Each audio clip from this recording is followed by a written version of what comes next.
Casa tomada. Julio Cortázar. Nos gustaba la casa porque, aparte de espaciosa y antigua, hoy que las antiguas casas sucumben a la más ventajosa liquidación de sus materiales, guardaba los recuerdos de nuestros bisabuelos, el abuelo paterno, nuestros padres y toda la infancia. Nos habituamos, Irene y yo, a persistir solos en ella, lo que era una locura, pues en esa casa podían vivir 8 personas sin estorbarse. Hacíamos la limpieza por la mañana, levantándonos a las 7, y a eso de las 11 yo le dejaba a Irene las últimas habitaciones por repasar y me iba a la cocina. Almorzábamos a mediodía, siempre puntuales. Ya no quedaba nada por hacer fuera de unos pocos platos sucios. Nos resultaba grato almorzar pensando en la casa profunda y silenciosa y cómo nos bastábamos para mantenerla limpia. A veces llegamos a creer que era ella la que no nos dejó casarnos. Irene rechazó 2 pretendientes sin mayor motivo, y a mí se me murió María Esther antes que llegáramos a comprometernos. Entramos en los 40 años con la inexpresada idea de que el nuestro, simple y silencioso matrimonio de hermanos, era necesaria clausura de la genealogía sentada por los bisabuelos en nuestra casa. Nos moriríamos allí algún día, vagos y esquivos primos se quedarían con la casa y la echarían al suelo para enriquecerse con el terreno y los ladrillos. O mejor, nosotros mismos la voltearíamos justicieramente antes de que fuese demasiado tarde. Irene era una chica nacida para no molestar a nadie. Aparte de su actividad matinal, se pasaba el resto del día tejiendo en el sofá de su dormitorio. No sé por qué tejía tanto. Yo creo que las mujeres tejen cuando han encontrado en esa labor el gran pretexto para no hacer nada. Irene no era así. Tejía cosas siempre necesarias: tricotas para el invierno, medias para mí, mañanitas y chalecos para ella. A veces tejía un chaleco y después lo destejía en un momento porque algo no le agradaba. Era gracioso ver en la canastilla el montón de lana encrespada resistiéndose a perder su forma de algunas horas. Los sábados iba yo al centro a comprarle lana. Irene tenía fe en mi gusto, se complacía con los colores y nunca tuve que devolver madejas. Yo aprovechaba esas salidas para preguntar vanamente si había novedades en literatura francesa. Desde 1939 no llegaba nada valioso a la Argentina. Pero es de la casa que me interesa hablar, de la casa y de Irene, porque yo no tengo importancia. Me pregunto qué hubiera hecho Irene sin el tejido. Uno puede releer un libro, pero cuando un pullover está terminado no se puede repetirlo sin escándalo. Un día encontré el cajón de abajo de la cómoda de alcanfor lleno de pañoletas blancas, verdes, lila. Estaban con naftalina, apiladas como en una mercería. No tuve valor de preguntarle a Irene qué pensaba hacer con ellas. No necesitábamos ganarnos la vida. Todos los meses llegaba la plata de los campos y el dinero aumentaba. Pero a Irene solamente le entretenía el tejido. Mostraba una destreza maravillosa y a mí se me iban las horas viéndole las manos como erizos plateados, agujas yendo y viniendo y 1 o 2 canastillas en el suelo donde se agitaban constantemente los ovillos. Era hermoso. ¿Cómo no acordarme de la distribución de la casa? El comedor, una sala con gobelinos, la biblioteca y 3 dormitorios grandes quedaban en la parte más retirada, la que mira hacia Rodríguez Peña. Solamente un pasillo con su maciza puerta de roble aislaba esa parte de la ala delantera donde había un baño, la cocina, nuestros dormitorios y el living central, al cual comunicaban los dormitorios y el pasillo. Se entraba a la casa por un zaguán con mayolica y la puerta cancel daba al living, de manera que uno entraba por el zaguán, abría la cancel y pasaba al living. Tenía a los 2 lados las puertas de nuestros dormitorios y al frente el pasillo que conducía a la parte más retirada. Avanzando por el pasillo se franqueaba la puerta de roble y más allá empezaba el otro lado de la casa, o bien se podía girar a la izquierda justamente antes de la puerta y seguir por un pasillo más estrecho que llevaba a la cocina y al baño. Cuando la puerta estaba abierta, advertía uno que la casa era muy grande. Si no, daba la impresión de un departamento de los que se edifican ahora, apenas para moverse. Irene y yo vivíamos siempre en esta parte de la casa, casi nunca íbamos más allá de la puerta de roble, salvo para hacer limpieza, pues es increíble cómo se junta tierra en los muebles. Buenos Aires era una ciudad limpia, pero eso lo debía a sus habitantes y no a otra cosa. Hay demasiada tierra en el aire, apenas sopla una ráfaga se palpa el polvo en los mármoles de las consolas y entre los rombos de las carpetas de macramé. Da trabajo sacarlo bien con plumero, vuela y se suspende en el aire. Un momento después se deposita de nuevo en los muebles y los pianos. Lo recordaré siempre con claridad porque fue simple y sin circunstancias inútiles. Irene estaba tejiendo en su dormitorio. Eran las 8 de la noche y de repente se me ocurrió poner al fuego la pavita de mate. Fui por el pasillo hasta enfrentar la entornada puerta de roble y daba la vuelta al codo que llevaba a la cocina cuando escuché algo en el comedor o la biblioteca. El sonido venía impreciso y sordo, como un volcarse de silla sobre la alfombra o un ahogado susurro de conversación.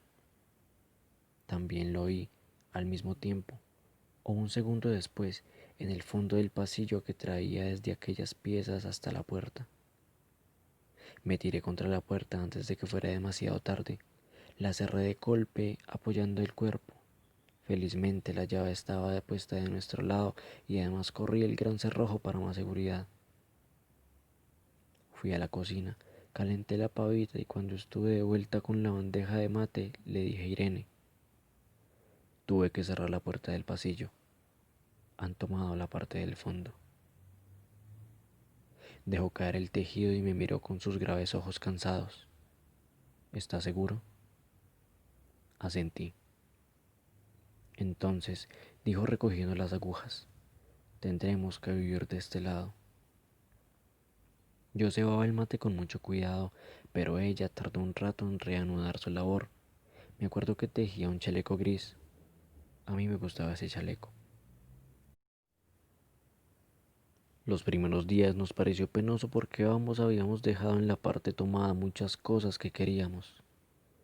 Mis libros de literatura francesa, por ejemplo, estaban todos en la biblioteca. Irene extrañaba unas carpetas, un par de pantuflas que tanto lo abrigaban en el invierno. Yo sentía mi pipa de nervo y creo que Irene pensó en una botella de esperidina de muchos años. Con frecuencia, pero esto solamente sucedió los primeros días. Cerrábamos algún cajón de las cómodas y nos mirábamos con tristeza. No está aquí. Y era una cosa más de todo lo que habíamos perdido al otro lado de la casa. Pero también tuvimos ventajas. La limpieza se simplificó, que aún levantándose tardísimo, a las 9:30 por ejemplo, no daban las 11 y ya estábamos de brazos cruzados. Irene se acostumbró a ir conmigo a la cocina y ayudarme a preparar el almuerzo. Lo pensamos bien y se decidió esto. Mientras yo preparaba el almuerzo, Irene cocinaría platos para comer fríos de noche. Nos alegramos porque siempre resulta molesto tener que abandonar los dormitorios al atardecer y ponerse a cocinar. Ahora nos bastaba con la mesa en el dormitorio de Irene y las fuentes de comida fiambre. Irene estaba contenta porque le quedaba más tiempo para tejer. Yo andaba un poco perdido a causa de los libros, pero por no afligir a mi hermana me puse a revisar la colección de estampillas de papá y eso me sirvió para matar el tiempo. Nos divertíamos mucho, cada uno en sus cosas, casi siempre reunidos en el dormitorio de Irene, que era más cómodo. A veces Irene decía, fíjate este punto que se me ha ocurrido, ¿no da un dibujo de trébol? Un rato después era yo el que le ponía ante los ojos un cuadrito de papel para que viese el mérito de algún sello de Uffen y Malmedy. Estábamos bien y poco a poco empezábamos a no pensar. Se puede vivir sin pensar. Cuando Irene soñaba en voz alta yo me desvelaba enseguida. Nunca pude habituarme a esa voz de estatua o papagayo, voz que viene de los sueños y no de la garganta. Irene decía que mis sueños consistían en grandes sacudones que a veces hacían caer el cobertor. Nuestros, nuestros dormitorios tenían el living de por medio, pero de noche se escuchaba cualquier cosa en la casa. Nos oíamos respirar, toser, presentíamos el ademán que conduce a la llave del velador, los mutuos y frecuentes insomnios. Aparte de eso, todo estaba callado en la casa. De día eran los rumores domésticos, el roce metálico de las agujas de tejer, un crujido a pasar las hojas del álbum filatélico. La puerta de roble, creo haberlo dicho, era maciza. En la cocina y el baño, que quedaban tocando la parte tomada, nos poníamos a hablar en voz más alta o Irene cantaba canciones de cuna. En una cocina hay demasiado ruido de loza y vidrios para que otros sonidos interrumpan en ella. Muy pocas veces permitíamos allí el silencio, pero cuando tornábamos a los dormitorios y al living, entonces la casa se ponía callada y a media luz.